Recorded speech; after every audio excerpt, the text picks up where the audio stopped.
Previously on Oh Yeah Podcast. Happy anniversary, baby. Got you on my mind. Jackie, we have a doozy. It's our final episode of season 3. As old as the hills. You have never experienced anything like what you are about to experience here today. Nothing comes close, not even sex. Don't get me wrong, I like sex. A lot. You try and spread your legs as far as you possibly can from each other, so you're practically doing a split, but also in a squat position. Just so you don't piss all over your shoes and ankle. But, where's there a building when you're camping? That might be the shitter. There's no way. The shitter would be the size, it would be a hole in the ground with, a door and no privacy and a chimney. Luann is going to have to hide in the Hills house and try not to listen to Hank and Peggy bang it out all weekend long. God. Yeah, but no worries there, because that doesn't seem to fucking happen. Slideshow where it shows them young and in love, and Peggy just has Bobby, and she's, of course, as we know, wanting to have another kid so badly. Didi is there, fully pregnant. Well, at least we're not wearing full-body condoms yet.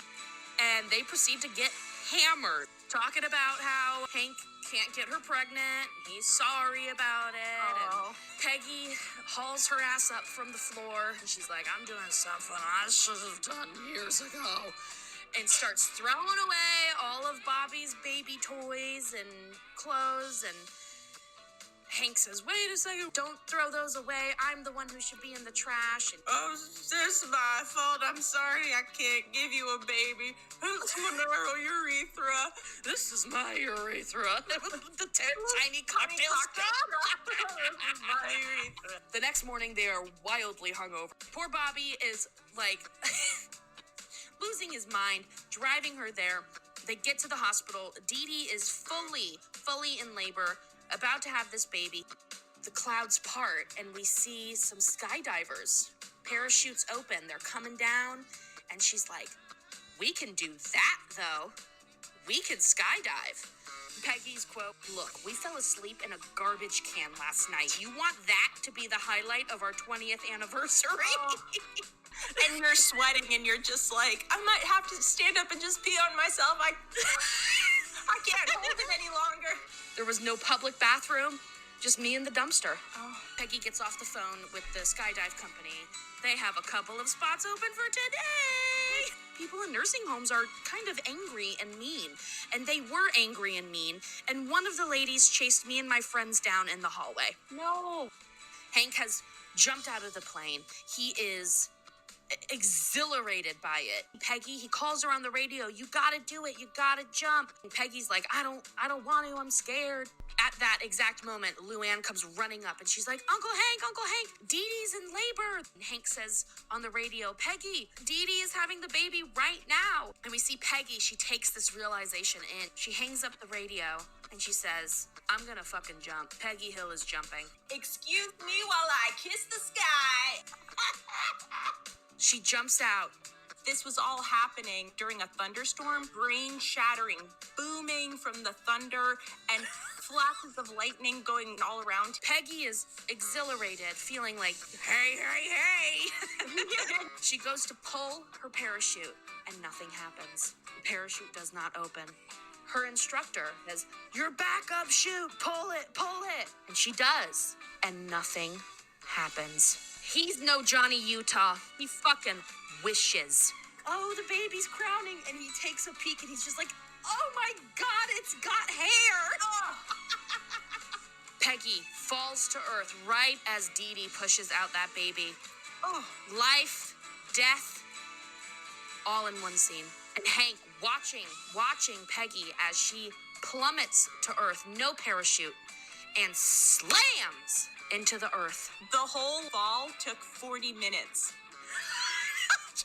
And then we cut, and that is the end of the episode.